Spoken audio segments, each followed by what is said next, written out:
क्या आपको लगता है कि एक बड़ा मौका मिला था राहुल गांधी को, और क्या कांग्रेस कहीं या कांग्रेस के नेता खुद ही वो हिंदू मुसलमान धर्म जात की बात करके बीजेपी को वॉक ओवर देते हैं, बीजेपी को उन्हीं की पिच पर जाकर आप खेलते हैं और आपको नुकसान नहीं हो जाता है इसका? अंसारी जी, सभी वक्ताओं ने जो प्रश्न पूछे या कांग्रेस के बारे में जो बात कही, मुझे लगता है तीन प्रश्न मूलतः सामने आए। पहला तो ये कि रैली राजस्थान में हुई, उत्तर प्रदेश में क्यों नहीं हुई, और क्या हमने एक मौका गवा दिया। तो मैं आपको बताना चाहती हूँ कि कांग्रेस का मुद्दा, कांग्रेस जब मुद्दे की राजनीति करती है तो कैसा नैरेटिव सेट होता है। उत्तर प्रदेश की बात करती हूँ। देखिए, उत्तर प्रदेश में भारतीय जनता पार्टी लड़ाई लड़ रही है व्यक्तिगत पर्सनालिटी कल्ट पर आधारित चुनाव। MY की इनकी डेफिनेशन है, मोदी और योगी। समाजवादी पार्टी पूरा जातिवाद के आधार पर चुनाव लड़ रही है, उनकी MY की डेफिनेशन है मुस्लिम और यादव। और प्रियंका गांधी ने जो नैरेटिव सेट किया है वो जनवादी चुनाव, वो मुद्दों पर आधारित चुनाव का नैरेटिव है। हमारी MY की परिभाषा है महिला और यूथ। तो क्या हम बुनियादी मुद्दों पर चुनाव लड़ रहे हैं, लड़ते रहे हैं और आगे भी लड़ेंगे, पहली बात। अब मैं दूसरी बात पर आ जाती हूँ। गौरव भाटिया जी ने कहा कि कोई उत्तर प्रदेश में अंदर आकर सांप्रदायिक बयान नहीं दे सकता। मैं बिल्कुल सहमत हूँ, क्योंकि उत्तर प्रदेश में सांप्रदायिक बयान देने का जो ठेका है वो योगी आदित्यनाथ जी और भारतीय जनता पार्टी के तमाम नेताओं ने उठा रखा है। अभी कुछ दिन पहले ही कह रहे थे कि तीर्थ स्थलों पर अब पैसा खर्च हो रहा है, कब्रिस्तान पर नहीं हो रहा है। उससे कुछ दिन पहले की बात करें तो अब्बा जान और चचा जान याद आ जाता है। और अगर हम अमित शाह जी की बात करें तो याद होगा आपको कि यहाँ चुनाव होगा, वहां पाकिस्तान में बम पटाखे फूटेंगे। तो मैं कहना चाहती हूँ कि जो शीर्ष नेतृत्व है भारतीय जनता पार्टी का, चाहे मोदी जी हो, नड्डा जी हो, अमित शाह हो या तत्कालीन मुख्यमंत्री हो उत्तर प्रदेश के, यदि वो हिंदू मुसलमान पाकिस्तान हिंदुस्तान कब्रिस्तान शमशान ना बोले तो एक चुनावी रैली का भाषण इनका पूरा नहीं हो सकता है। तो सांप्रदायिक माहौल बनाने का काम देश में अगर कोई करता है तो वो भाजपा करती है, क्योंकि डूबते को तिनके का सहारा होता है और हारती हुई भारतीय जनता पार्टी को धार्मिक उन्माद का। अब तीसरी बात पर मैं आ जाती हूँ जो हिंदुत्व के ऊपर है। एक लाइन और जोड़ूंगी, ज्यादा समय नहीं लूंगी अंसारी जी। देखिए, जहां तक हिंदुत्व शब्द की बात है तो मैं अपने दर्शकों से पूछना भी चाहती हूँ और बताना भी चाहती हूँ कि किसी भी हिंदू सनातनी धर्म ग्रंथ में हिंदुत्व शब्द का उल्लेख नहीं है। आदि शंकराचार्य ने कभी हिंदुत्व शब्द का प्रयोग नहीं किया। शुरू कहां से हुआ? 1923 में सावरकर ने इसका प्रयोग शुरू किया, एक कल्चरल पॉलिटिकल हेजेमनी के प्रोपेगेंडा के रूप में। और इसीलिए हिंदुत्ववादी विचारधारा संघ और भाजपा की है। ये हिंदू धर्म से बिल्कुल अलग है। वो हिंदू धर्म जो सर्वधर्म संभाव की बात करता है, जो उदार है, जो सहिष्णु है। और ये परिभाषा जनता के बीच में एक बड़े मंच से रखना जरूरी था। और आखिरी बात, आप भी डिबेट आज हिंदुत्व और हिंदू पे कर रहे हैं, महंगाई पर नहीं कर रहे हैं। क्यों नहीं कर रहे हैं? मैं महंगाई के आंकड़े भी आपको बता सकती हूँ। पिछले 351 दिन में 305 दिन रसोई गैस बढ़ी। रागिनी जी, राहुल गांधी जी ने 20 मिनट के भाषण में, सुनिए तो प्लीज, सुनिए ना, अरे एक मिनट सुनिए, आप बात तो सुनिए। रागिनी जी, 12 मिनट महंगाई पर बोला। रागिनी जी, महंगाई पर डिबेट नहीं करेंगे। हाँ, आप हिंदू और हिंदुत्व पर ही करेंगे, क्योंकि मसाला वही मिलता है। जी बिल्कुल बिल्कुल, आप हो सकता है ये आपका विचार है, हमारा विचार बिल्कुल ऐसा नहीं है।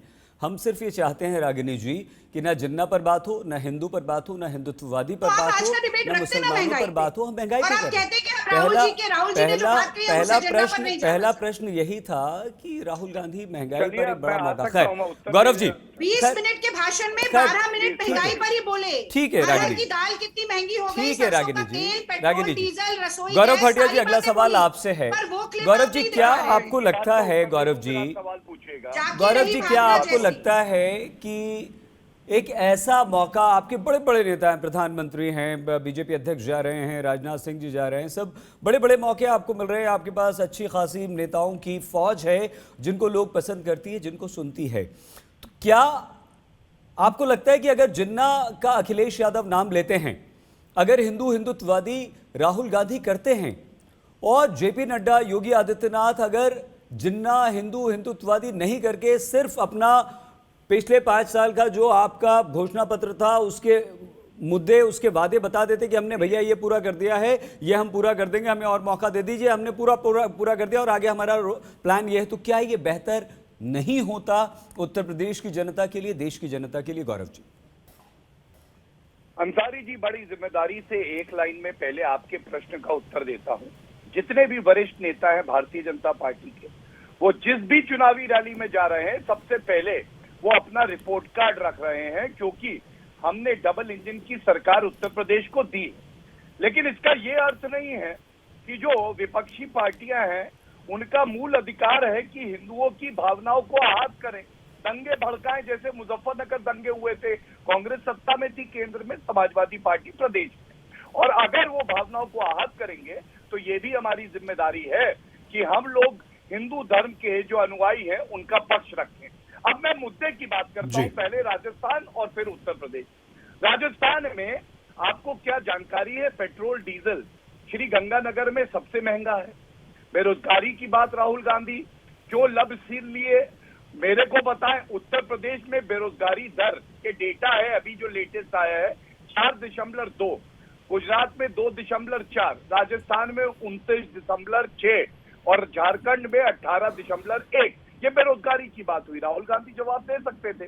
तीसरी बात महिला की, आप बताइए प्रियंका वाड्रा गांधी कभी, जो राजस्थान में सबसे ज्यादा बलात्कार के मामले हैं, 2019 का एनसीआरबी डेटा कहता है 5,997 और 2020 का कहता है 5310। ये उत्तर प्रदेश से कई गुना ज्यादा है, लेकिन प्रियंका वाड्रा गांधी, राहुल गांधी इसकी बात नहीं करती।